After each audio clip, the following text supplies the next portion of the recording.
Hey. How are you?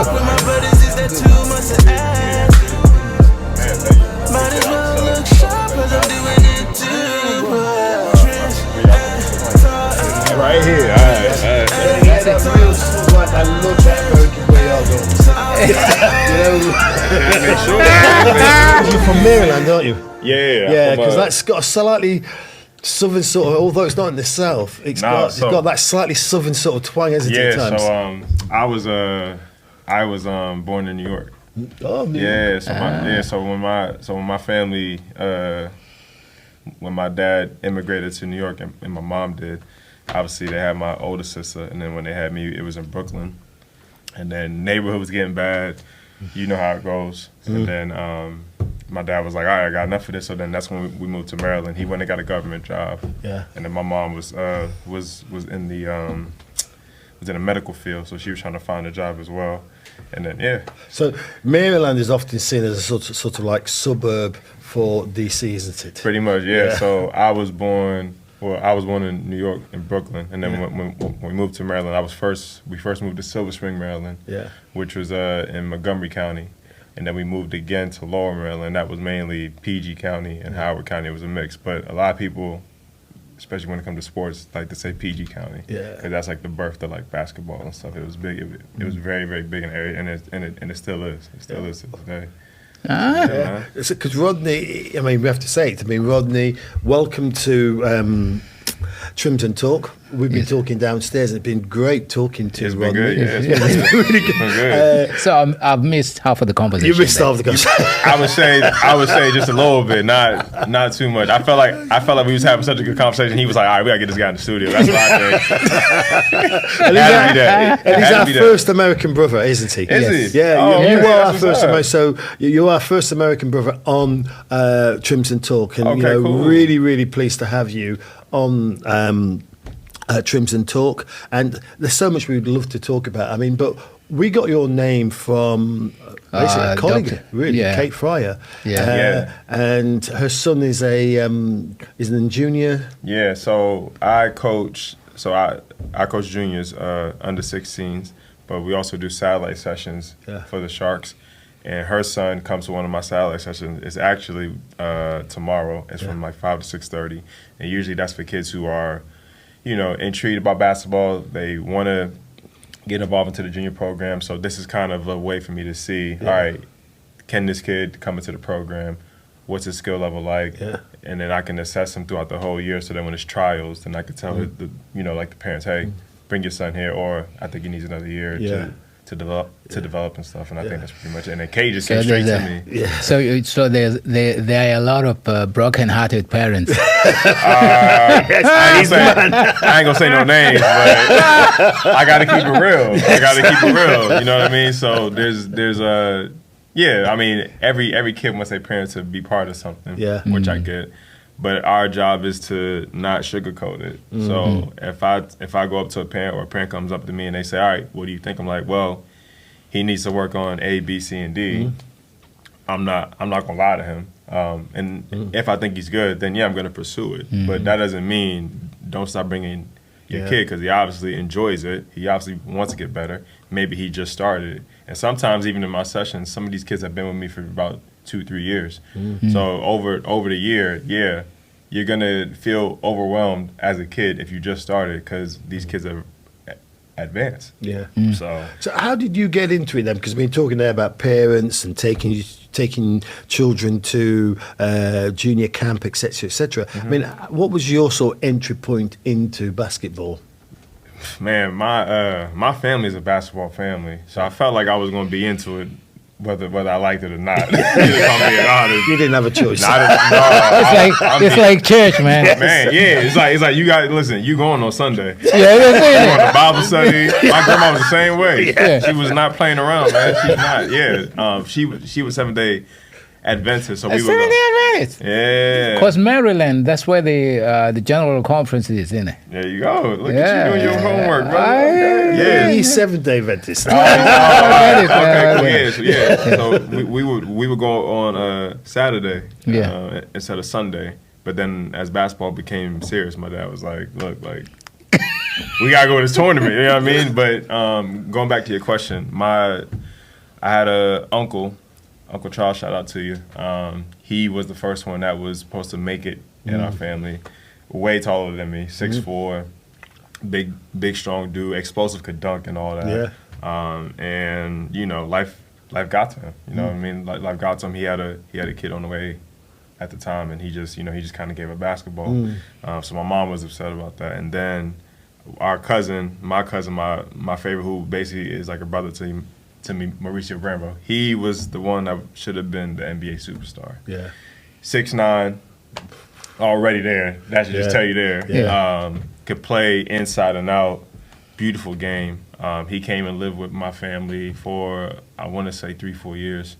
My dad was the one that was training me and him together. He was one. So your dad trained you. So he'd be out in the yard doing. Yeah. I mean, I look at you on YouTube today, and you're a bit of a man on the old. Yeah, I'm lucky. I'm a scorer, but I'm a playmaker. Yeah. So I'm a point guard as well. And my dad just told me, look, if you want to really pursue this, you're going to have to work twice as hard due to your size. And you're going to have to learn how to score at every level. And you basically got to do everything as a small guard, because that's how they're only going to see you. You can't just be one-dimensional.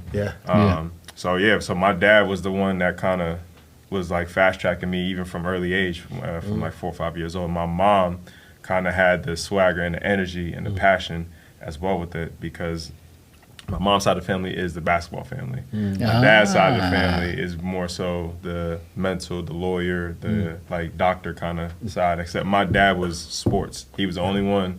The rest of my family is West Indian. Yeah. So they like, no, you need to be in the book. Yes. You know what I mean? All the time, which I get. You know what I mean? So, but my dad was like, nah, he's gonna do this. So I thank both my parents, because I wouldn't be in a situation if it wasn't for them, honestly, man. Because one of the things we were talking about and making connection downstairs is that Caribbean sort of background there. Because when you said that you got family from Panama, you were some hail from Panama, and I said to you straight, you had Jamaicans, the Caribbeans, the whole that sort of diaspora, the Caribbean diaspora there. It's a whole melting pot in my family, honestly. I got Haitian, Jamaican, Panamanian, then I got British Virgin Island, West Indian on my dad's side. So when you're growing up, you know, they're like, this is not an American household just because you live in America. Oh yes, you know what I mean. So, and would they say it like that? Oh yeah, they was like, they was adamant. They were like, don't get this twisted just because you go to nice schools and all this stuff, and you know, obviously you're gonna get a little more spoiled when you come in this house. You got stuff you got to do. You know what I mean? And it was just I think just teaching me discipline and learning how to be organized and learning about time management, learning how to be respectful to one another, because these kids nowadays, I don't know, some of these kids nowadays, man, some of them are just different. They different, and they feel entitled, and I just don't remember us growing up like that. My mom and dad would nip it in the bud right away if we started acting out, and with these kids, I think some of these parents just got soft. I'm serious, man. You're doing like music to his ear. No, come on, man. Some of these parents got soft, man. Obviously, you gotta adjust as a parent and parent differently. Obviously, you can't do it how our parents did it. Yeah. My dad would just snatch me up. You know what I mean? At times, you know what I mean. But and I just learned from that. Obviously, you wouldn't do that now, but you can still be firm and disciplined and still, instruct the kid to make sure, like, look, you gotta be respectful. I need you. And is that something which is carried on or been a sort of like, an important quality of you getting on in basketball? I think in life, I don't think it's just in basketball. I wouldn't be here if I didn't have my dad or my mom's work ethic. Just having the right family structure around me to go be successful, to go do the things that I want to do, even if it wasn't basketball. That's just where my passion took me to. And I just think that especially as a black man, I feel like a lot of black men lack discipline and lack, being honest with themselves and lack the work ethic and stuff. When I'm looking at these kids, they just want things handed to them and not realizing how much it takes to be successful in what they want to do and stuff. You guys are building a podcast. I'm sure it took time to build all this.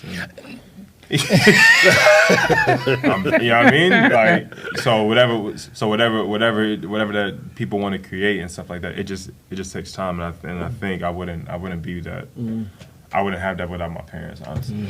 So in your family structure, I mean, you got siblings and big family, big family. So my parents are divorced. They were divorced when I was 12 years old.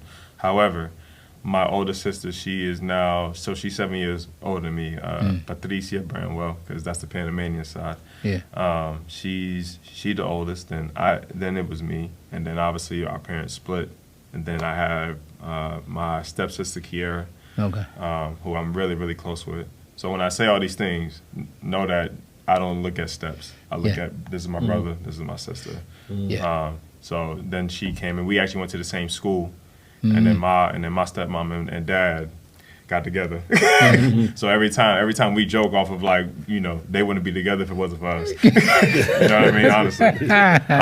And then my little sister Kayla, she just graduated high school, so she's going to college.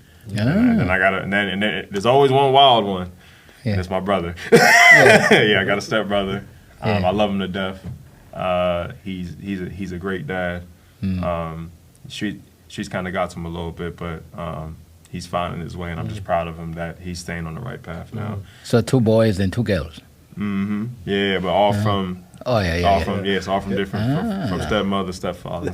And that's that thing they said about street, because that's one of the things we were talking about downstairs. You know, about how that seems to be. You know, it's in the States, it's here as well, it's there in Europe. That it's quite a difficult path to navigate, isn't it?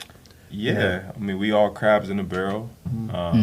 You know, government don't give a lot of black people the right laws to go be successful. They usually give it to other communities due to the power of those communities, and they don't want to lose their money.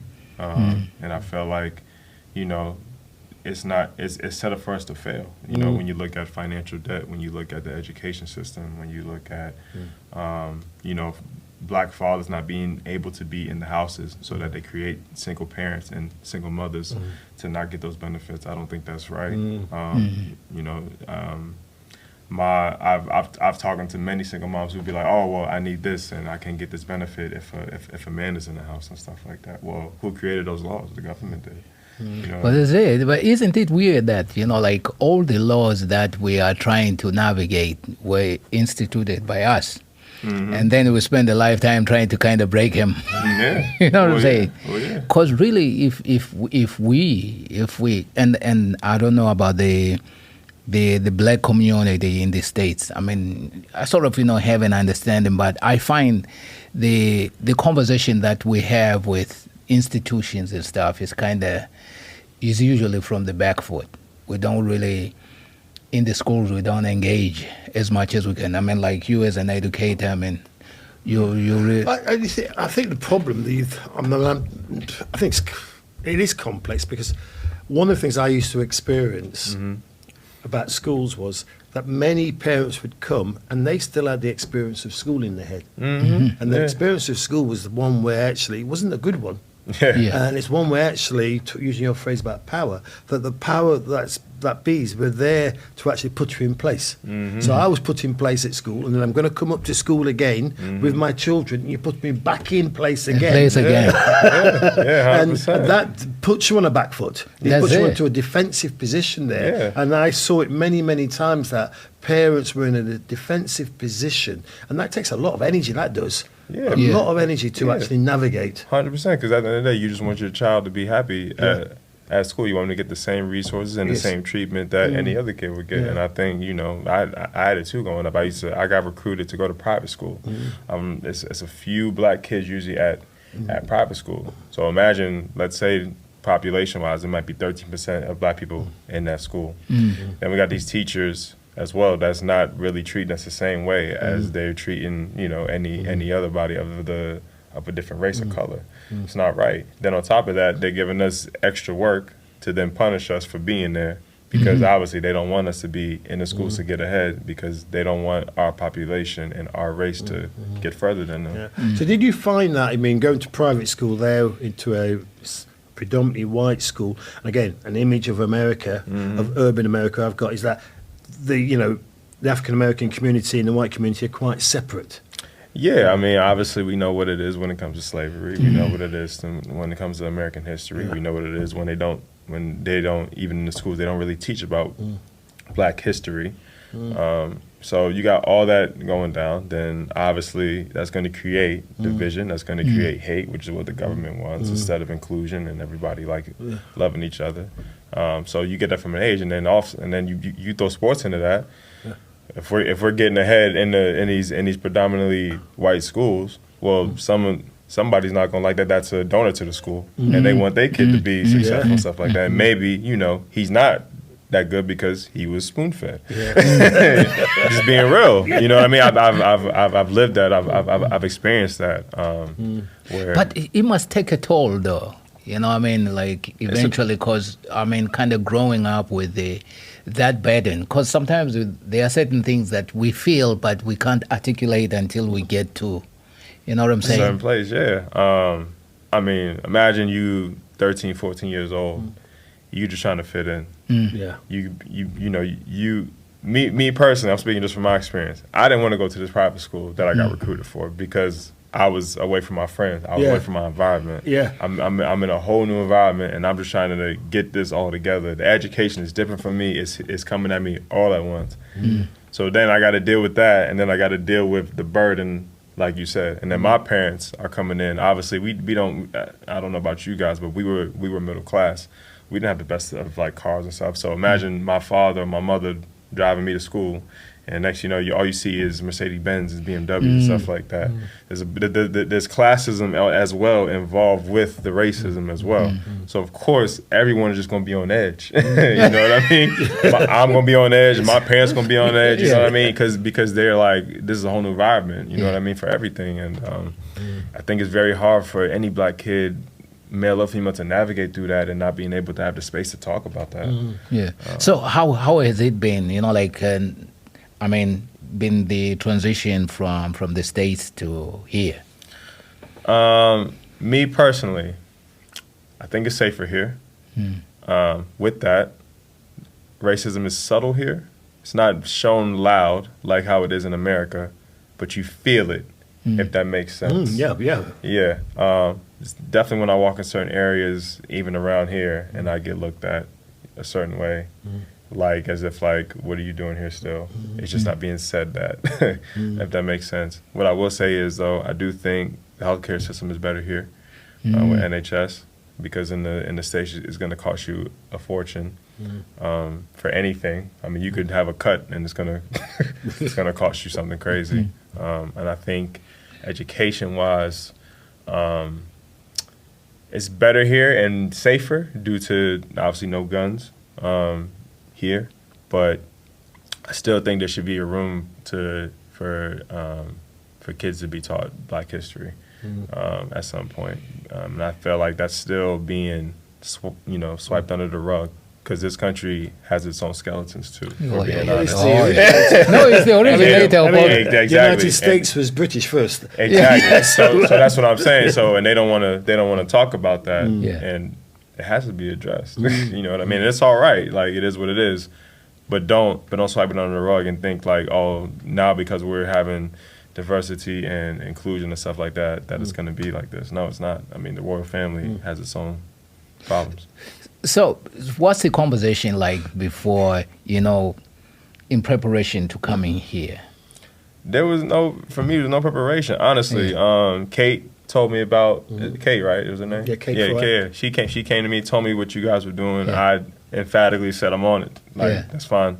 No, I'm saying like in the States, before you move to the UK to do the work that you are doing. Oh yeah, I feel like God put me here in this situation. I'm where I'm supposed to be. That's kind of where I'm at in life right now. So, if God put me back in America, I still would want to be doing the same kind of work. It don't really change how I feel and what I believe in and stuff like this at this point. I'm at a place now where knowledge of self is important and peace is important, and if I can give back while I'm in the prime of my career and all that stuff, then that's what I'm able to do. Because you've played basketball in quite a number of European countries, haven't you? Yeah, I played. My first country was in Switzerland. Ah. Then I played in Belgium, and then I played in Slovakia. Then I went to go play in China. That was a whole spill. That was different, but I loved it though because the basketball culture there is It's different. Yeah. Oh man, it's crazy. It's crazy. They don't believe in personal space at all. And then I played in Iceland, and then I came back, and then I played in Sheffield. So I've been in Sheffield now for 4 years. So in all of that, I mean, we were just touching upon there about the differences between the States and the UK. I mean, as an African American, sense playing your trade around Europe, there must be some things you've seen about being black in Europe, which is there's a sort of like a commonality. This I feel like, how can I say this? Depends on where you go in Europe. I feel like the more east you go, the more problems you can get. What I will say is I think, you said it first, African first and American. I think because when they hear my accent, they have a certain stereotype about you here in Europe, which then falls back to you being African and you being black, which they just think that, it's an American mentality. Well, no, we're all African first. Yeah. You know what I mean? I think that's what we need to look at first. So then they're playing with the sort of like images they've got of America and African Americans, because it's quite a powerful image, isn't it? 100%. I mean, but that's media and propaganda throwing it at you every day and stuff like that to make you think that way. That's what they do with the Muslim community. I've known many Muslims who are very about peaceful stuff. I got Muslims in my family who don't practice what they saying on the telly. You know what I mean? And I just don't subscribe to that. So don't believe what you see. Actually get to take me for what I am. And I feel like that's the biggest misconception that even in Europe has had. Because obviously when you play sports, oh my gosh, we love you, we love you, we love you. Yeah. It's all fake. Yeah. It is. As long as you're dropping the points. It's all fake. It's all fake because once you have a bad game, then they want to talk mess about you and say how bad of you are, and then that's when they could bring up where you come from and all this stuff due to like you not playing well, or let's say you had an incident and stuff like that. Yeah. You don't know me and I don't know you, and you don't know where I come from. Because we were saying that downstairs because I thought you were a coach. Yeah. And that's because actually I knew that Sheffield Sharks had a black coach. Yeah. Rich, and you're the captain of Sheffield Sharks. And I was quite sort of intrigued with that. Sheffield Sharks has a black captain and they've got a black coach. And the thing which we were talking about there was this little mantra I got from my brother, which was that they maximise your vices and minimise your virtues.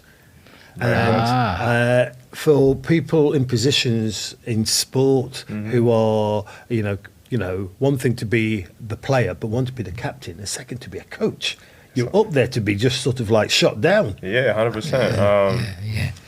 You said it right on there, which was a great segue, by the way. I feel like the higher you get as a black man or even a black woman, the higher you get, the less you can mess up. And we all know what that is, and we all know what that means. Me having a black coach makes me feel more comfortable being a black captain, if that makes sense. Yeah. Because I know I got somebody who's higher than me that will go to bat for me if need be, if that makes sense. Now, what I was speaking about the organization at the Sharks is they employ black people, and they are mainly, shout out to Sarah, and Yuri and the whole Bakovic family, they are Serbian. But the way they think is all about inclusion. When we do our groups together and stuff like that, how they think is the same way that I think as well. And I think it's very big when you have people supporting you that are even not the same race of you and stuff like that, because you need strength in numbers. That's you know what I mean? And, something I hate to say, but we don't have the resources to always fight the battles. So sometimes we might need other powers that be, other races that be, to then fight for us and stuff like that. So that's the first thing. Second thing is, I know for Sheffield, they're not having a black captain is new for them. So when I came in, And obviously, I add my own style and my own thing to it. It's going to be different, but it's been a love and support there. It's been basically I can do my thing. The main thing that my coach, shout out Atiba Lyons, he has always said, just be yourself. You know what I mean? And I feel like, you know, he kept it simple. You know, when I first became captain, I wasn't myself. It was so many things pulling me in one direction, and I didn't have an outlet to kind of express that and how I feel. And once I figured it out half of the season, once I figured it out, I said, yo, just be you. Yeah. God made you for who you are. So what did it feel like then to have your coach choose you as captain? Man, everything to me, because, you know, you just don't see that usually. You usually see, you know, a lot of white captains, but what I will say in our league is we do have black captains in our league. I will say that. What we don't have is a lot of black coaches. Yeah. So when you have a coach like him, who's also a part owner within the Sharks, it just speaks volumes to his hard work and what he sees and what he believes. You know, and I wouldn't be in this position if it wasn't for him and our GM. You know, I mean, I'm just being 100 with y'all. So But that's the thing. It's like, sorry to cut you. One of the things that I was asking Donald was the fact that we don't have, it's like the UK doesn't have the same level of basketball as the States. No. You know, no. actually nowhere else, or probably Lithuania. I would say probably like France, Yeah. Lithuania, Serbia is really good when it comes to basketball. And I would say Australia is really good. Yeah, and Canada.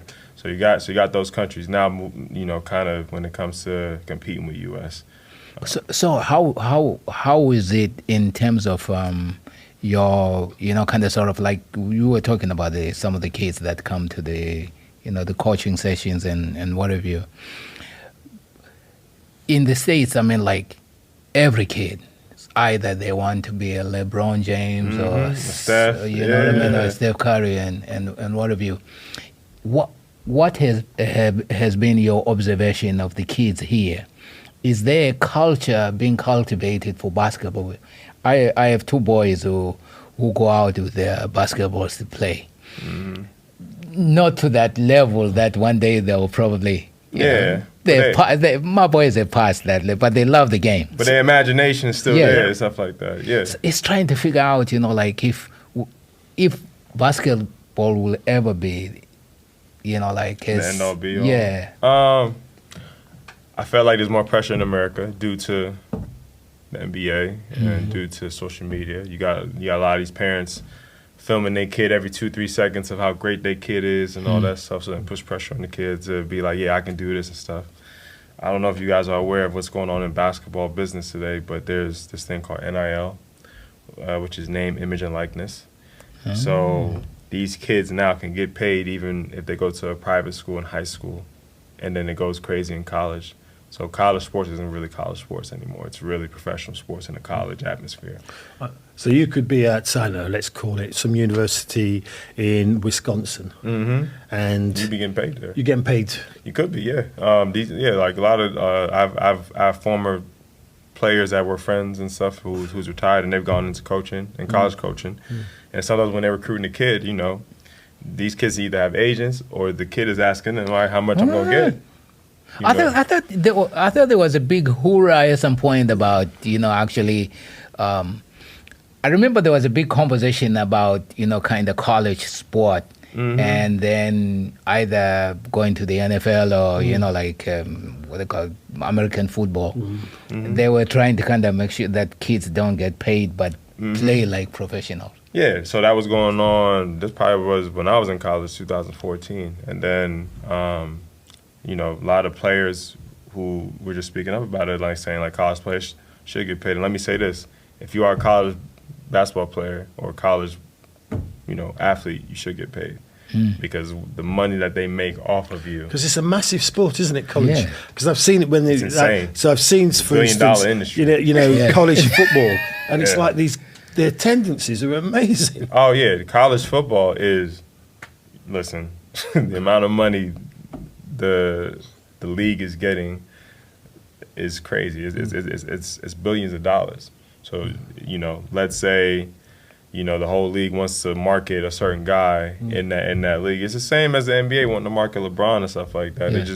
They're just now in college, but they're making money off of that. Yeah. So why can't that guy get paid? He should be able to get paid. The problem is that a lot of the kids who aren't as good as those kids that should get paid feel like they should get paid what that person is getting paid. So then we have delusion in this whole thing, and then we also have people not telling them the truth, and then we have kids who want everything but not working hard for it, and stuff like that. So it trickles down in America to everything that I'm saying, when it all starts from the parent taking a picture of the kid and stuff like that, and the kid thinking that he's going to be the next LeBron star. Because it's lucrative, if you're one of the, if you make it, then it's a very lucrative. Yeah, It's 100%. But it's a small percentage. Yes. Small percentage. It's the same thing even as an overseas basketball player. It's a small percentage of people that's play overseas. So we got to be realistic here. What is your backup plan? What is your B, C, and D option? Because all of us ain't gonna be Steph Curry.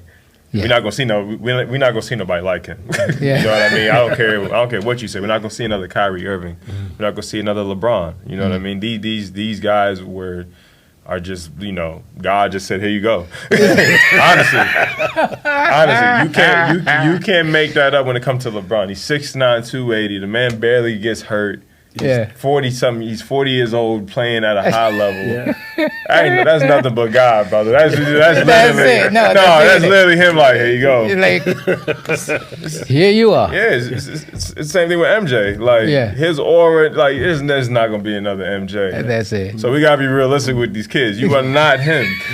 You know what I mean? But if they're not him, and we were again talking about this, you're talking also from the perspective of your coaching there. Yeah. Even if you don't make it at the level you aspire to, being a part of it, there's a real gain from it, isn't there? 100%, because it's still a business. You're still able to make money. I made some really good money being an overseas basketball player. I felt that for me, I've been successful. Yeah. But it depends on what you define as success. Because success could be that actually I've just got to a level where I can play basketball well, and when I'm on the park with my guys, I'm still dropping more points than they are. 100%. And that's a winner for me. Exactly, that's what I mean. It's what you look at it as for you. I feel like it's very subjective. So for me, like, I'm playing. This is going to be my 10th year playing professionally. As of now, I've been captain for 4 years. That's already a blessing because I never thought to be in this position. We won a championship last year, so me being able to lead that team as a black captain. So what was that like when you won the championship? Oh man! And who did you beat? What was the game? Oh, so it was a cup. It was a cup championship. Yeah. We played the Surrey 89ers. It was toe to toe for from the first quarter all the way to I would say half of the fourth quarter. Yeah. And then we started pulling away. Yeah. And we were always a great second half team. Yeah. And I just kept telling the guys, look, we just got to stick to what we do because we beaten this team before in the regular season by 15, 14 points. But I saw as the season was going on that they were getting better. Yeah. And I told them yo, this is not going to be a cakewalk. They're going to be ready to go. Yeah. They was ready to go. So by then, at first guys was frustrated and stuff. And I played in the finals before, so I know what that's like. So every time you just got to have some calmness to it. Because at the end of the day, if you start to be doing stuff outside of yourself, then you're hurting the team. Yeah, the last game I went to see was against Leicester Sharks. Leicester Riders. Leicester Riders, that's it, your Sharks. Yeah. And I was fascinated the way in which the quarters worked. Oh yeah, because there's some quarters which are not yours. Oh, brother, yes. And I remember it must have been your coach there. He called timeout a couple of times, which seemed to be very tactical. Oh yeah, to stop the flow. Yeah. That's common in basketball. Basketball is a game of runs. So Leicester's a very, very deep team. They were the team that actually won the playoff championship. Yeah.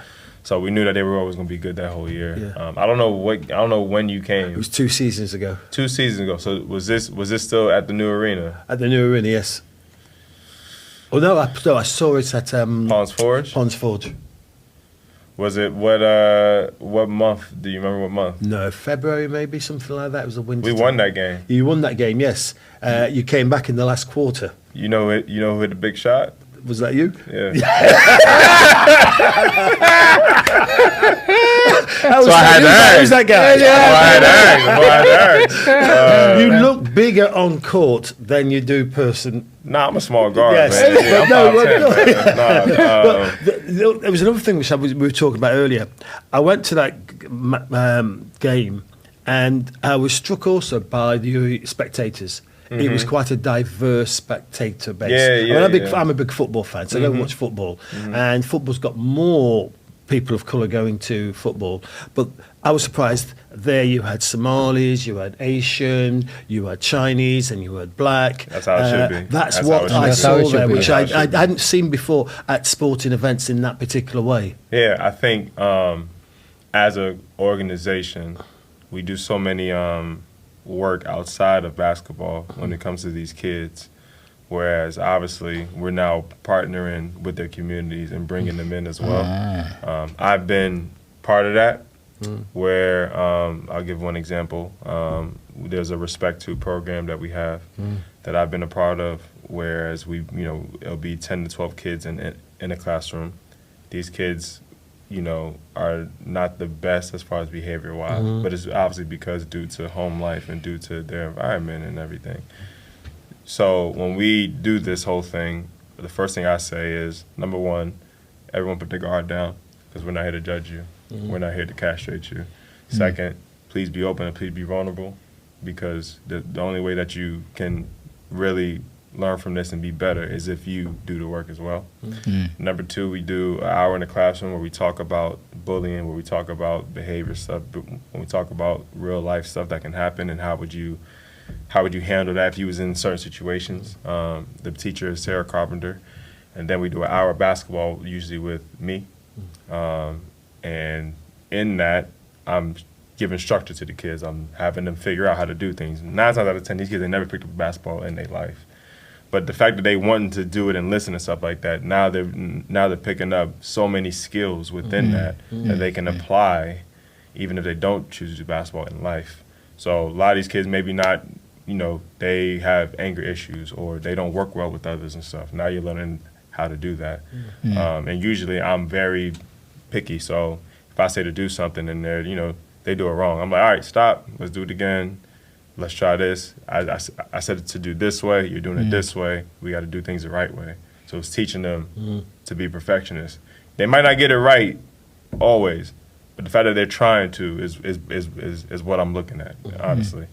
And and all the kids benefit from it. So then that goes into the communities. That goes into them wanting to come to the game, stuff like that. Yeah, it brings more money to us, but you want inclusion. You don't just want all white people at one game. And we got mainly black people playing the sport. Yeah. So 'cause that's often sorry. I was going to say, where does that come from? For me, Yeah. me just me having a lot of friends that were them, seeing a lot of my friends like them, not having someone like myself be in that position to help them. Then it stems from my dad always telling me, both my parents telling me to always reach back.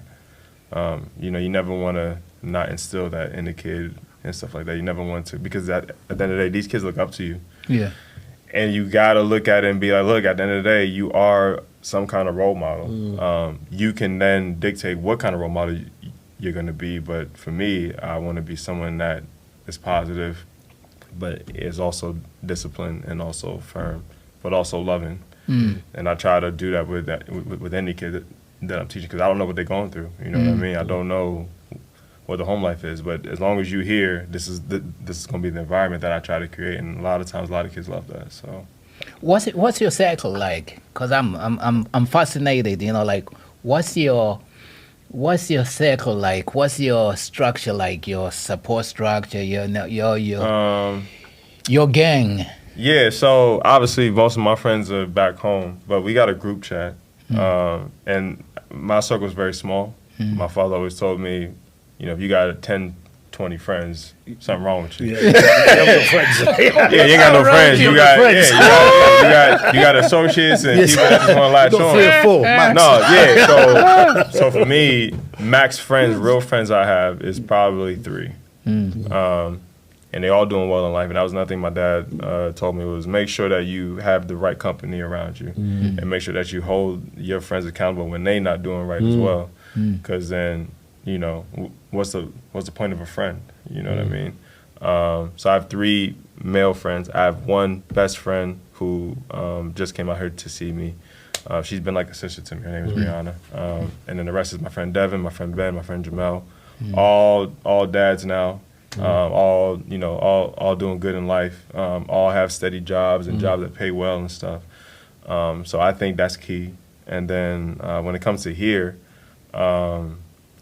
I would just say I have my family here, my own family, and that's kind of all I need, honestly. I kind of like to be by myself. I don't like to carry a whole crowd and stuff like that. I'm not that kind of person. I like being by myself because I give so much. So that I'm naturally an introverted person. So I became an extroverted person. But if you by saw design. Yeah, like, you know, it's one of the things like, look, you're going to have to do this sometime, you know what I mean? Because when if you're a captain or you're a point guard, you have to talk. You have to be an extension of the coach. And at first I wasn't that, you know what I mean? And my dad was trying to get it out of me. And then one day a coach that recruited me and I went to the school, he made me start point guard, but I wasn't talking. I was playing good, but I wasn't talking. He just stopped. He called a timeout and was like, look here. If you don't stop talking, I'm just going to sit you for the rest of the season. And then we're going to talk about you being here next year. And I was like, no. I was like, yo, you got to come here, this. And then my dad was like, I should have said this to you then. So ever since then, now I'm able to, you know, kind of play it on and off. Whereas I'm giving myself to people all the time. When I come home or when I'm by myself, I'm able to decompress. Did that make it easier then to, in a sense, be able to move to different countries? The fact that you have your immediate family, but you've got these very, very close ties back home. Yeah, because it kind of it keeps you grounded, you know, because being an athlete and being a successful professional athlete is very, very hard. You have, like you said, so many vices that they don't talk about. You got parties all around. You got fans wanting to give you all kinds of gifts and stuff. Then you got people kind of blowing smoke up your bum all the time, saying you're great and all this stuff. And you think you start to believe in this stuff. So when you have your real friends that tell you what it is and stuff like that, you're still that guy from back then. Yeah, you know what I mean? And then even with my parents, you know, they'll humble me. My dad till this day calls me and, you know, after every game, and it's like, yo, man, you ain't. Why don't you do this? Why don't you do this? You know what I mean? But I'm grateful for it. It used to piss me off, you know, when I was younger. I'd be like, yo, man, this dude don't stop. I'm like, yo, man, like I ain't got no problems. I don't do no drugs. Like, I'm good. I'm making good money for myself. He's still on me, but literally now I appreciate it. But man, when I was in my 20s, oh man, I used to want to kill this dude. But that's it. I think family has a way of just, you know, kind of bringing us a peg or two. 100%, because you know, a lot of people when they see you, like, oh my gosh, this is Rodney Glasgow Jr. And to you know, to your friends and your family, like, man, this is Lil Rod. You know what I mean? I remember changing his drawers and, you know, stuff like that. So when it's stuff like that, I'm just like, yeah. But it's also interesting what you say there about in your 20s to where you are now as a sort of, you in your 30s. I'm 32. 32. Yeah. You got family. He's a baby. There is a perspective starting to change now, isn't there? About your own like my parents. mom. Yeah, because you see your parents differently. 100%. Yeah, you know. So you say about your dad there. Yeah, before it was like, I'm 20-something. I'm a big man. But that's the thing. It's like I was talking to somebody this year. Not today. I was saying, you know, my eldest is 34. You know what I'm saying? And then you look at some of we'll say our children, because you know. Your generation seemed to have figured something we never did. Because for starters, I mean, like, we never thought, you know, we could travel to another part of the world and see things that, you know, our foreparents and our, you know, ever saw. Oh, 100%. And navigating that space. It must take some certain either bravery on your part or that lack of fear. Yeah. But your background is of that Caribbean background, which did do that. Migration. I mean, because Yeah. when I was growing up, we used to have people in the community, and my dad would say, yeah. He worked all the time, Panama and Cuba and all these places. So the Caribbean always had Belize. Lots of people went to different places there.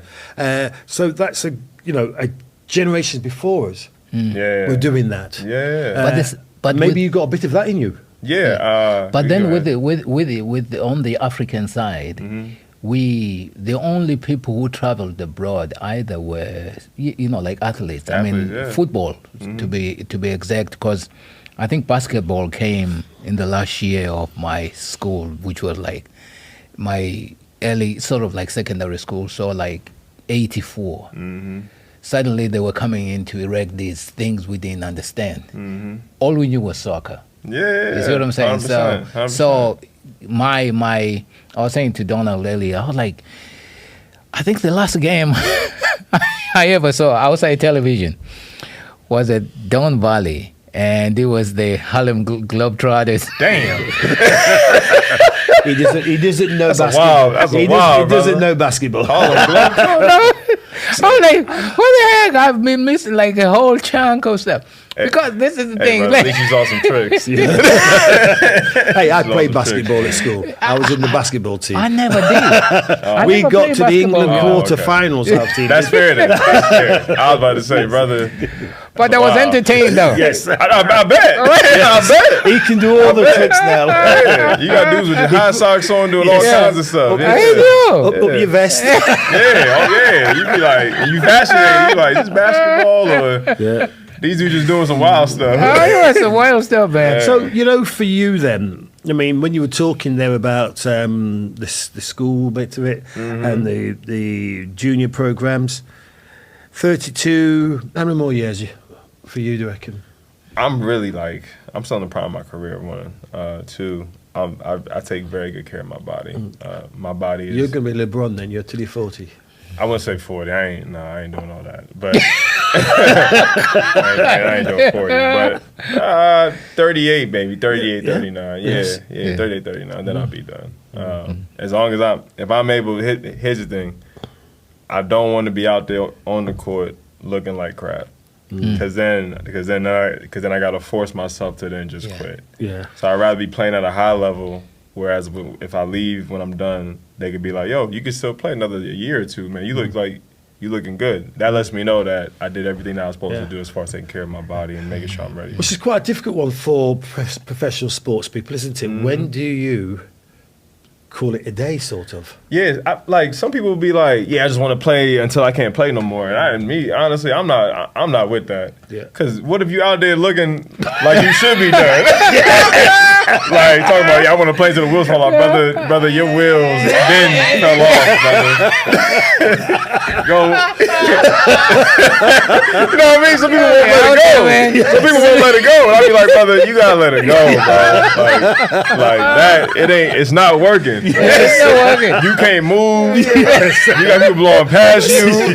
You there, they there. You don't know what plays you on. Like, I done seen it. I done had teammates who been like how you guys say it, and I'm like, I'm calling the play. I'm like, brother, this was the play. He was like, oh man, I thought the play was this. I said it was here. How did you see here? And he was like, I don't know. I'm like, bro, what are you? Oh man. So for me, I'm gonna play at a high level, and once I'm done, I'm done. And if I feel any regression, then I'll just let it go. Because for what at that point, I'll just go do something else. You know what I mean? And some people I have a hard time, especially athletes, transitioning. So what I do now is I'm doing my coaching, I'm doing my playing and stuff, but I also started doing life insurance as well. Oh, okay. And I got qualified this past summer and stuff, and I really wanted, and I've been doing really well with that. So I wanted to make sure that I have a safety net and streams of income, because that's what my father taught me, honestly. There's a guy. I mean, like we had the guy here, Footballer. Jerome, Jerome Slew, and he exactly the same mindset. And I think for me, it's like, because we are part of that generation that basically did the same thing for. I was talking to somebody yesterday, and they said, "Oh yeah, no, Saturday. I just retired after 26 years at the same place. You know, I'm like 26. I'm like 26 years. That's a long time, man. But having said that, in defence, I did 40 years in the same work in education, not in the same place. Yeah, That's different, though. It is different, but there is still also that thing. You said there about when to call it a day. Even in whatever you do, to call it a day, you call it a day if you've got some choice in the matter. When you're still good at what you do. Yeah, 100%. So even I was thinking, I was beginning to be the man where they were going, as you say, we're doing that play. Yeah, we're doing this. Yeah, man. I was beginning to think, I'm going to be that man. I ain't gonna say no names, but God bless you, brother. I love you, man.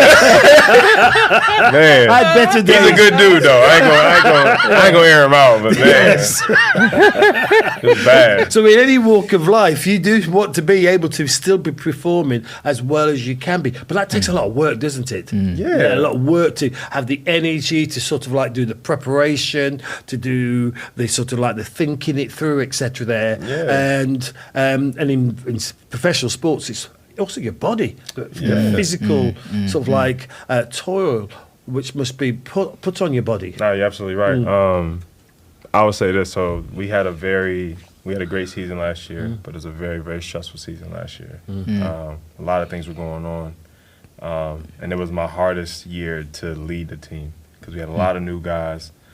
I keep telling y'all, these young generation, man, these dudes is different. So I had to get them to understand that's not what we do here. That's not what I need you to do here.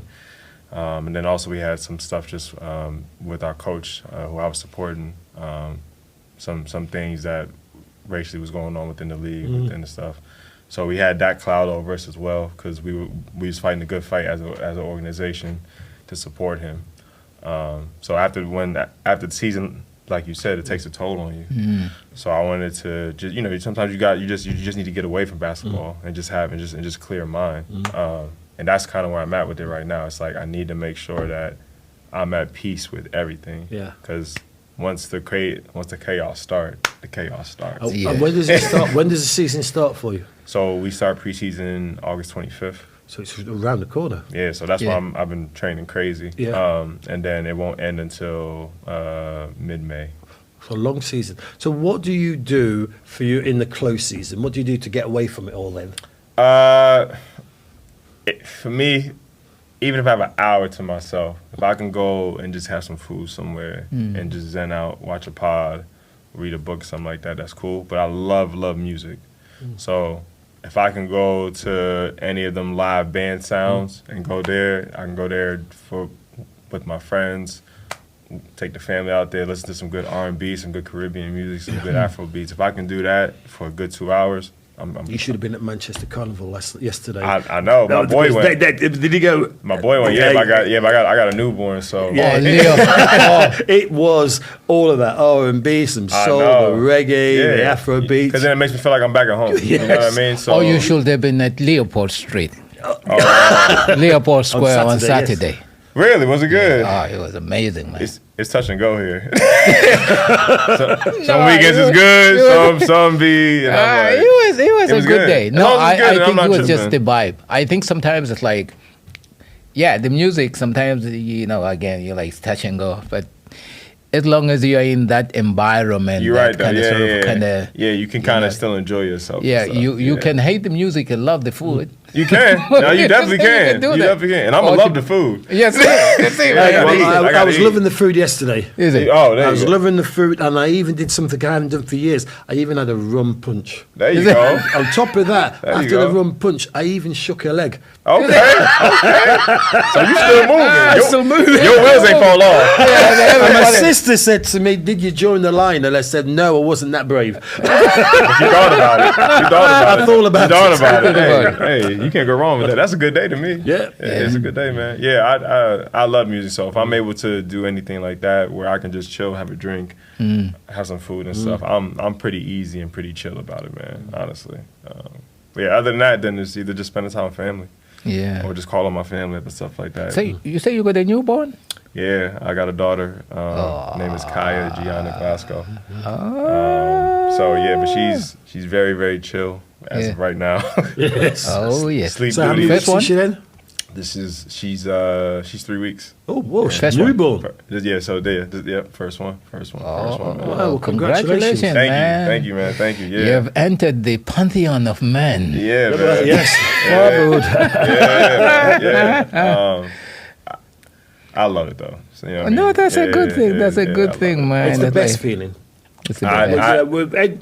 It is the best feeling. I agree with you 1,000%. Nothing to me more matters than that. I have a moment I say to myself, and I have a son and a daughter, but I remember in particular when my daughter was 6 years of age, and it was in the autumn time, and we're walking through along our street, and there's all these leaves, and I was holding her hand, and she was skipping through the leaves, and I thought to myself, I don't think I can get a better time than this. Facts. Yeah. And there are 100%. moments when you're raising your children where you think to yourself, it can't get better than this. Yeah.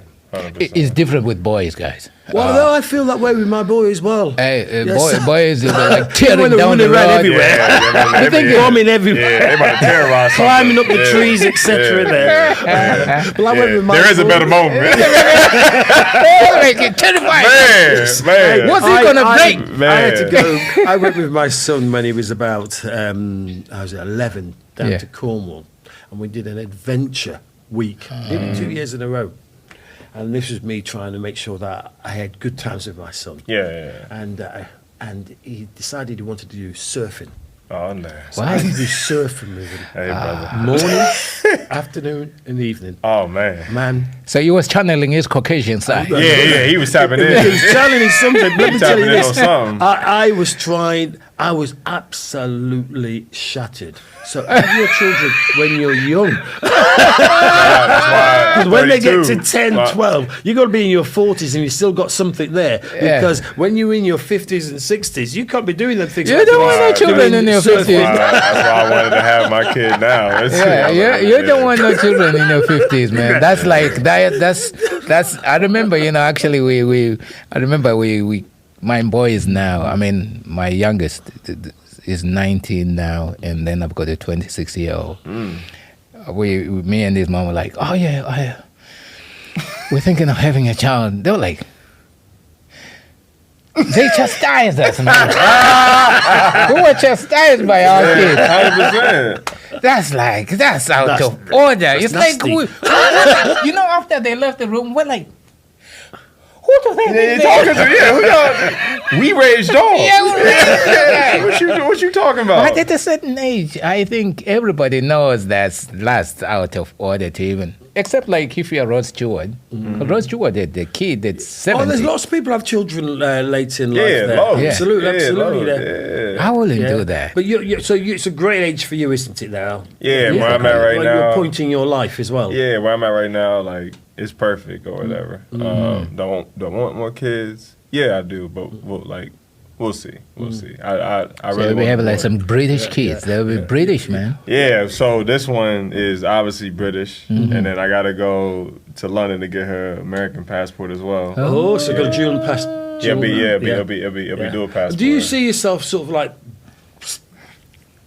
basing yourself in Britain, or is it back home? And I'm going to use back home for you here. You'll never say never, but what I will say is I think it's safer here and definitely better to raise a family here. I have a lot of connections out here. I feel like I've made a second home here. And I've seen benefits of me living here, and I like living here. Yeah. If I'm being honest with you, it's safer here for me. My family doesn't really stress when I'm over here, as if they stress when I'm back home. So yeah, and when it comes to, like I said, education and just the healthcare system. Well, I tell you what, we are really pleased to have you here. We're really pleased to have you. Oh, man. We really are, man. Because it's like, I think the whole concept of home changes. I mean, like different stages of life. I mean, for many of us, I mean, we lived in different places and whatever, and we move around. But what I think more and more, I'm sort of like open to that, kind of the global home concept, not that idea that you're not confined by necessarily space. Yeah. I have a niece who says she carries home with her. That's probably You the know what I'm best. saying? That's probably the best advice and best thing to say about that. Because, like you said in the start of this, when I said God put me here where I'm supposed to be, I meant that. And like I have goals to. I want to go to Africa. Like, you know what I mean? Like I've never been there. It's important, I think, for our people who haven't been there to go there. Because even basketball in certain places, there are certain countries now. Sudan is. Sudan. Does Nigeria? What's Nigeria? Nigeria has, It should be big really time, because yeah. Nigeria. I I always mean- like to say 1 in 4 of every person of African descent in the world is Nigerian. Nigeria, Yeah, 100%. You don't hear. I mean, Ghana. Ghana, I mean, yeah, that's what I'm saying. Ghana, I was told is the first that like we should all visit. Yes. Well, the only sub-Saharan African country I've visited is Ghana, and I did that about 10 years ago. And I can see where they're saying it's a gorgeous place. I mean, I really enjoyed it. I felt. I spent a lot of my time looking at people. I was talking to my brother about this last week, and I said to him, you know what? I saw so many women in their 40s who reminded me of Mom in her 40s. You know, because my mum was 30 years older than me, but she was 30 when she had me. And so my memories of her as a child are really when she's in her 40s. Yeah. So she's still a young woman. Yeah, 100%. And there's these sort of women they're out there, just the way they walk, the way they dress. Yeah, the way they carry themselves. And that's really, there's something there which gives you a sort of like, for someone like me whose family's from Jamaica, I'm of Jamaican heritage, born in Britain in 1960, raised there, etc. Having that sort of, in a sense, sort of like connection from that, you know, the dislocation which we experienced, you know, intergenerationally, to have that connection, it was quite a pivotal, quite important point in my life, I have to say, which I know you've heard me talk about this before. No, for real, you man. know, for yourself there, being Zimbabwean, you've heard it a lot from people of Caribbean background. No, definitely. This is weird thing. The weirdest thing is like my I'll say kind of my initial contact with the outside world, even though Zimbabwe was always, you know, kind of outward looking. Most of my teachers, either from the Caribbean, I remember actually my first American, you know, kind of English teacher. I can't remember exactly, but he was from, he had this biggest afro. He was of mixed parentage. Okay. And his thing was, he's like, he's the first guy who I had say, well, when I'm back home, they say I'm black, but here you guys view me as white because he's mixed race. He's mixed race, yeah. You see what I'm saying? And he was on his way to South Africa. That was during the apartheid, you know, and Pan-Africanism. That's the first time I actually came face to face with that whole ideology even back home. You see what I'm saying? Agreed. So I'll say my interaction with the outside world has always been formed my worldview. So my thing is, wherever I go, it's like the whole carrying of home with me is born out of that thing there. What's your sister? Was it your sister who says this? My niece. Your niece. My niece. She travels Remind us everywhere. again what it is. She basically is like, you know, you carry carry home. her With home. you. Yeah, you carry home with you. Because when I asked her, I was like, so where do you belong? I mean, are you Zimbabwean? Are you South African? Or are you British? Because she came here when she was little. She's like, I carry home with me. So what's just before we sort of begin to finish there, I'm just really interested in this notion of home. What constitutes home? Yes. Even if we carry it with us, what is it? That's a good question. Me personally, I feel like mixed race or whatever, we should all first identify ourselves as African. So when your niece says that, that's what I think she means. She's like, home is home. You know what I mean? And how I was raised and where I come up with that, that's where I came from. That's where my roots come from. That's me personally. Because that is also with Pan-Africanism, if I'm being honest with you. I identify myself as African first, Caribbean second. And obviously I was born in America. So obviously I got some American in me. But the root of it is inclusion. So we got to stop being divisive and stuff like that. So when we see mixed race kids and stuff like that, at the end of the day, you are still African. Yeah. And I think we have to, we have to make sure that we teach them that because it's important where they come from. no matter the relationship and stuff like that. At the end of the day, you came from somebody the same color as me and you. Embrace that. You know what I mean? You got to embrace that. You got to love that about you, because we are special people. We carry a certain thing that a lot of people are envy of. And we have to understand that it comes with that kind of power and stuff like that. So you got to be special, that we are special here. So, yeah. So when do we expect to get the book? I mean, I know you probably kind of in the first few pages. The book? The book. What book y'all talking about? Man, I always ask this question because I'm I am at that level where I think my thing is journalism. Journalism is my like where my master's is in journalism, and I am always aware of the importance of our own narrative, but also representation. 100%. Because no one will write your story like you do. I agree.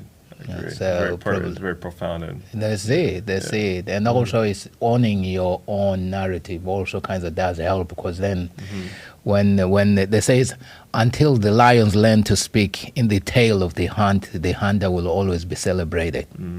You see what I'm saying? It's very powerful. And that's the idea of, kind of having a narrative. I've been trying to kind of get this brother to write a book. Yeah. And I think I'm going to be waiting for it. Yes, you're going to be waiting a long time.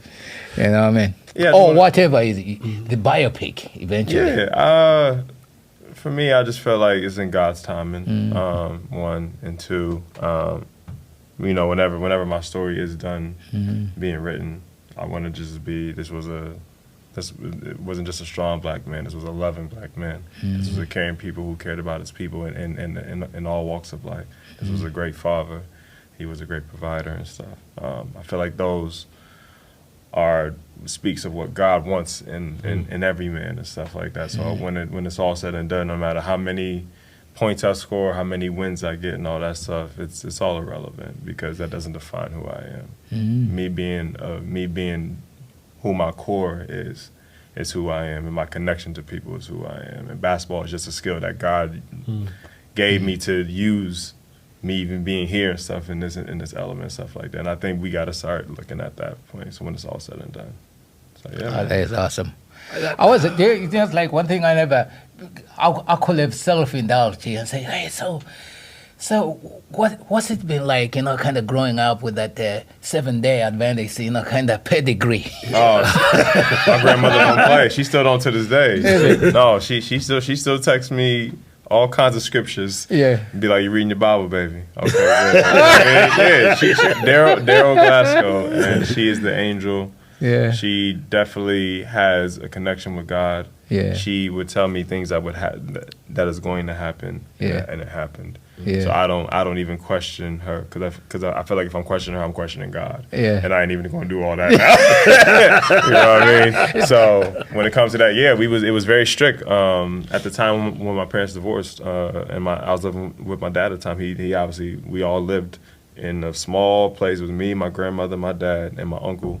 And it was literally 2 bedrooms, and I'm sleeping on the blow-up bed and stuff like that. But our grandmother, she made sure, all right, Tuesday we got Bible scripture in the house. Yeah. Friday we got study. Yes. Saturday you going to church. Yes. You know what I mean? As a kid you like, yo man, I just want to go out and play. And I'm over here like, how much work we got to do to get into heaven? I know. You know what I mean? Like I know, like it shouldn't be this amount of work. I know, man. You know what I mean? So my dad would laugh at me like, listen, you gotta listen to grandma. I got nothing for you. You know, that's something he like, don't be joking like that. But he be wanting to laugh, but I be questioning at the time. I was like, if it's this much work, what is hell like? I know, man. I'm telling you. You know what I mean? 'Cause man, oh man, I think there's more work in hell than there is. Man, it's a 9 to 5, brother. It's a 9 to 5. But as you get older, honestly, again, I'm really grateful for that, because so many things happen, so many vices happen. Yeah. And when you access to a lot of money, a lot of things come with that. A lot of people don't want to talk about. You know what I mean? So when you have a grandmother in your life giving you those scriptures, giving you to make sure you read your Bible and stuff like that, again, is making sure that you have a balance of life. That's it. That's exactly it. You know. So what's your thing? We usually end up with this question, like, what's your thing? What's that thing that kind of sets your mental wellness in a good space? Like a certain word or no, like the thing you do. He has an allotment, so he goes gardening and stuff. Oh, you do gardening and stuff like that. Yeah, gardening, and he bakes. I am yet to No, taste no, the I don't cake. bake. That's why you're not say the getting any bake, bro. cake. I have baked, but if you were going to add another one, it would be walking. Yeah. I Oh, like there you go. walking a lot. There you go. But the allotment and walking, and I have baked. Yes. And I occasionally bake. But we have never sampled that. You've never sampled. Okay. No way. Working out for sure. Yeah. Because I feel like our people lack in health. So me working out keeps my mind right. Even if it's not basketball, if I'm able to just hit the gym, I work out a lot. I work out usually like twice a day. So if I'm able to get one workout in, I'm good. Second would be, this basic comes from most Caribbean households and my mom, but cooking with the music on. So if I'm cooking and I'm good and I'm having a live play on YouTube or something like that, I'm able to listen to my music or whatever like that. It centers me. And then if I'm with my team and we have away games, just the bus rides alone where I can be by myself, it kind of gives me that balance before getting to the chaos. Because when we walk off the bus, you got same thing like a football, cameras all around, all kinds of social media going around. You got coaches screaming at you, you got the fans screaming at you. Then you got social media blowing up, win or loss, whatever. If we lose a game or win a game, don't matter, because then we got to do it all again next week and stuff. Then on top of that, I got my coaching as well. And on top of that, it's family life. So it's all of that balancing. I'm going to have to ask you, what's your signature dish? Oh yeah, I be throwing down. I make these baked chicken wings, fire. I'm telling you, it's fire. Well, that was, I'm telling you, it's the fire. man's bringing it, you know. No, I'm dead serious right now. If you have my baked chicken wings, you're gonna be like, brother, you got it. You know what I mean? It's baked chicken wings, either sweet potato mash or regular potatoes, and then I like to have corn on the cob, garlic mushrooms, something like that. Yeah. That's a cookbook, isn't it? I'm sort of thinking, what am I having tonight? Yeah. I cook the chicken a certain way. So after I season it and do all that, I put it in the oven. On the first side, I make the first side crispy, and then the second side I make it tender. So that way you got to balance it both. So I do my whole thing. Yeah, I got a whole He's regimen. a tactician in the kitchen. I'm very. If anybody could, if you knew me or been around me, you'd be like, he's very strategic. He's very this. I'm very like, I'm like OCD low key. No, seriously, because if you came into our locker room and like you saw my locker too, like I don't play about. It's not that. messing. It's not messing. No, but that comes from my mom, my dad, and then I went to military college as well. So I got recruited to go there, and then that kind of it just shaped me into just a better man or whatever. And I was able to see also what they thought, if you know what I mean. Yes. Yeah. Because it's the military as well. So when Obama became president and stuff, you was able to see how they really feel. So I was able to use those. Well, we've seen all of that backlash, haven't we? Exactly. Or the white lash, as we call it. Exactly. So I was able to see that while being in the military college, to see how they think, how they react, and all that stuff. But also they helped me into time management, being disciplined and stuff like that. So there's pros and cons to it. But I was able to still use it in a positive way. I never looked at things as a negative way. Yeah. I just don't believe in that. Even when it gets tough, even when it gets bad, you might lose your job or whatever like that. Cool. You don't have time to be moping around. You probably got 24 hours, and it's like, all right, we got to do something else. You know what I mean? And that's kind of where I'm at. So when you said, I think I go back to your question about how was it like when I was starting to go away from country to country, brother. Once you get to military college, you ready to go. You know what I mean? So, once my agent said, yeah, we got a deal in Switzerland, cool, let's go. Yeah. You know what I mean? And and honestly, it helped me understand culture, and it helped me become a man, honestly. And that was the main thing I wanted to do. I wanted to get away from that. I wanted to get away from my family and stuff like that, so I can start to realize who Rob was. Yeah. Oh, Rodney, no. it's been absolutely It's awesome. You've been an awesome. inspiration to me. I'm not just going to speak for you, but for I'm me. telling you, and man. you know, just talking. We could talk and talk and talk. We good, man. Talk. This is my first podcast I've ever been on, so I wanted to say thank you to you guys. Man. No. We thank you, man. We really thank you, and we appreciate this, man. We don't take it lightly. Yeah. So where can people see? Where can they follow you? I mean, if they are able to. Yeah. You can follow me on IG. I sound like the IG models. Follow me on IG. It's Rodney Glasgow Jr. Same thing on I would say Twitter, but X is the same thing, at Rodney Glasgow Jr. And then you can also follow the Sheffield Sharks page, where obviously you'll see me there, my socials there as well. And the biggest thing I want to say to your audience, and obviously whenever we put this out, is guys, just speaking to anybody of color, but mainly to our black people, please love yourself.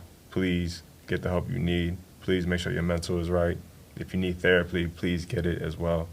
There's too much of self-hurt going on in our community, and we need to be able as a community to uplift each other and move in the right direction.